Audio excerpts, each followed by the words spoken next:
நீண்ட இடைவெளிக்கு பிறகு உங்களின் ஒரு பதில்கள் மூலமா உங்களை சந்திக்கிறதுல மகிழ்ச்சி. ஆரம்பிக்கலாமா? தலைவர் முதல்வர்னு எல்லாம் உங்களை சொல்றாங்க, இப்போ அப்பான்னு கூட சொல்றாங்களே, அதை பத்தி சொல்லுங்க சார். கட்சிக்காரங்க இயக்கத்துக்கு தலைவரானதுனால தலைவர்னு கூப்பிடுறாங்க. முதலமைச்சர் பொறுப்பில் இருக்கிறதுனால முதல்வர்னு அழைக்கிறாங்க. இப்போ இருக்கிற இளைய தலைமுறை என்ன அப்பான்னு அழைக்கிறத கேட்குறப்பவே ரொம்ப ஆனந்தமா இருக்கு. காலப்போக்கில் மற்ற பொறுப்புல எல்லாம் வேற யாராவது வருவாங்க, ஆனா இந்த அப்பா என்ற உறவு மாறாது. அந்த சொல் என்னுடைய பொறுப்புகளை இன்னும் கூட்டியிருக்குன்னு சொல்லுவேன். நான் இன்னும் தமிழ்நாட்டுக்கு செய்ய வேண்டிய கடமைகள் நிறைய இருக்குன்னு எனக்கு உணர்த்துது. பட்ஜெட் கூட்டத்தொடர் முடிவடைஞ்சிருக்குது. தமிழ்நாட்டுக்கு இந்த பட்ஜெட்டால என்ன நன்மை கிடைச்சிருக்குது? தமிழ்நாட்டுக்கு இந்த பட்ஜெட்டால என்ன நன்மை கிடைச்சிருக்கு? தமிழ்நாட்டை முழுசா புறக்கணிக்கிறாங்க. கடந்த சில ஆண்டுகளாகவே தமிழ்நாட்டுக்கு எந்த நிதியும் இல்லை, பெயர் கூட சொல்றது இல்லை. மாநிலங்களை கம்பேர் பண்ணி ஒன்றிய அரசு வெளியிடுகிற எல்லா புள்ளி விவரங்களையும் தமிழ்நாடு சிறப்பாக செயல்படுறதா ரிப்போர்ட் கொடுக்குறாங்க. ஆனால் பணம் மட்டும் தரமாட்டேன்னு முரண்டு பிடிக்கிறாங்க. மாநில அரசோட நிதியை வச்ச திட்டங்களை பண்ணுன்னு சொல்கிறாங்க. மாநில அரசோட நிதியை வச்சு நாம் பல திட்டங்களை செஞ்சுட்டு இருந்தாலும் ஒன்றிய அரசோட நிதி பங்களிப்பு கிடைச்சாதானே இன்னும் சிறப்பாக செயல்பட முடியும். நம்ம பசங்க படிக்கிறதுக்கான நிதியை கூட கொடுக்க மாட்டாங்கன்னா என்ன அர்த்தம்? ஏற்கனவே கொடுத்துட்டு இருந்த நிதியையும் கொடுக்காம நிறுத்தினா என்ன பண்ணுறது? இப்படி ஒன்றிய அரசு தொடர்ந்து நம்மளை வஞ்சித்து கொண்டே இருக்கு. நாமும் தொடர்ந்து போராடிக்கிட்டே இருக்கிறோம். இதில் நம்மளோட உரிமையை கேட்கிறதையே அற்ப சிந்தனைன்னு ஒன்றிய அமைச்சர் சொல்றாரு. ஒன்றிய அரசில் இருக்கிறவங்களுக்கு மனசாட்சின்னு ஒன்று இருக்கான்னு கேட்க தோணுது. கல்வி, குறிப்பா பெண்களுக்கான கல்வி குறித்து தொடர்ச்சியா பேசுறீங்க, திட்டங்களையும் அறிவிக்கிறீங்க. இந்த 4 ஆண்டுகள்ல என்ன மாற்றத்தை உணர்றீங்க?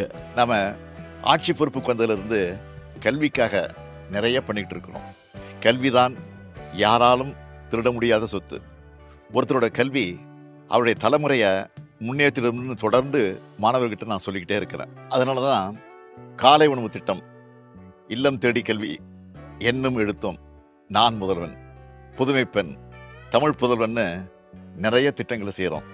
குறிப்பாக பெண்களுக்கு கல்வி அறிவு கிடைக்கணும்னு ஏராளமான திட்டங்களை செஞ்சுக்கிட்டு இருக்கிறோம். இதனால் ஏராளமானவங்க பயனடைஞ்சிக்கிட்டு இருக்காங்க. பயனடைஞ்ச பல பேர் பேசுகிற வீடியோக்களை நீங்களே கூட பார்த்துருப்பீங்க. இந்த திட்டங்களால் முன்னேறினவங்க எனக்கு கடிதம் எழுதுகிறாங்க. அதே போல் நான் கொடுக்குற அப்பாயின்மெண்ட் ஆர்டர் பெரும்பாலும் பெண்களுக்கானதாக இருக்கிறத பார்த்து நான் பெருமை அடைகிறேன். கல்விக்காக இன்னும் நிறைய செய்யணும்னு நினைக்கிறேன். கூட்டணி கட்சிகளோட கருத்துக்களை எப்படி பார்க்குறீங்க?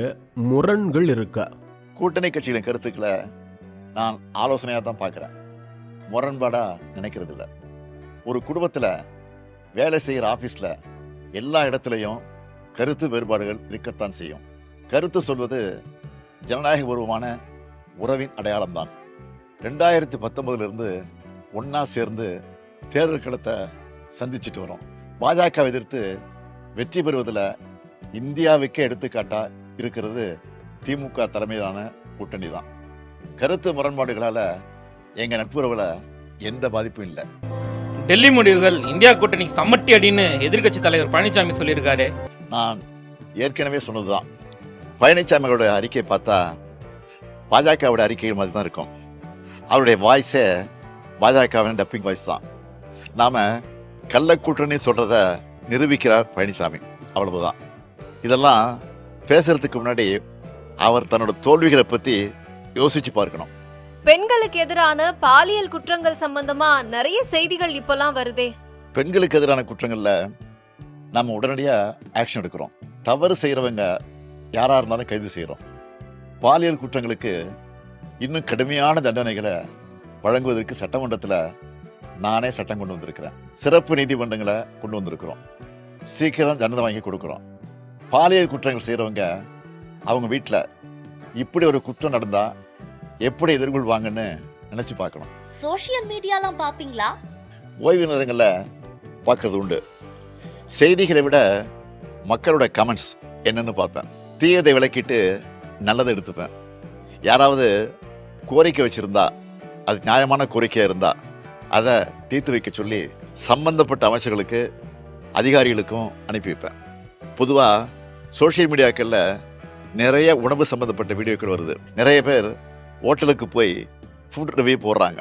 இளம் தலைமுறையினர் ஃபுட்டுக்கு இம்பார்ட்டன்ஸ் கொடுக்கறது முதைய ஃபிட்னஸுக்கும் இம்பார்ட்டன்ஸ் கொடுக்கணும்.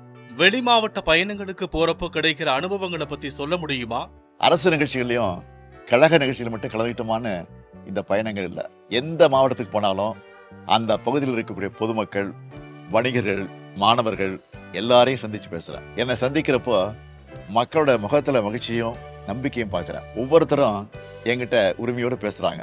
மக்களுக்கான கவர்மெண்டா உங்க கவர்மெண்ட் இருக்குன்னு சொல்றாங்க. நம்மளோட குறைகள் தீர்க்கப்படணும் நம்பிக்கையோட மனுக்களை கொடுக்குறாங்க.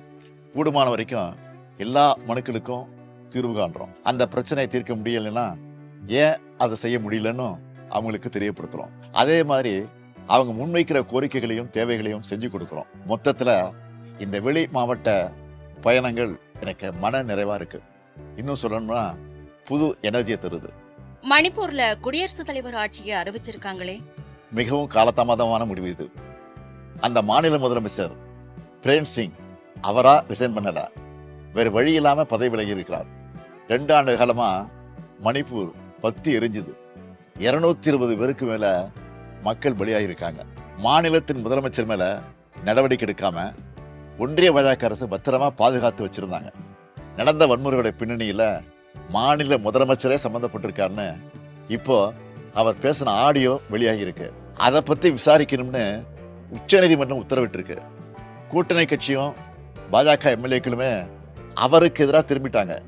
இந்த நிலையில தான் வேறு வழி இல்லாம அவரை ராஜினாமா செய்ய வச்சு குடியரசுத் தலைவர் ஆட்சியை அமல்படுத்தியிருக்காங்க. பாஜக ஆளுகிற மணிப்பூரா இருந்தாலும் உத்தரப்பிரதேசமா இருந்தாலும் இந்த அளவுல தான் சட்டம் ஒழுங்கு நிலைமை இருக்கு. இந்த லட்சணத்துல இவங்க அடுத்த மாநிலத்தை பத்தி கூச்சம் இல்லாம பேசுறாங்க.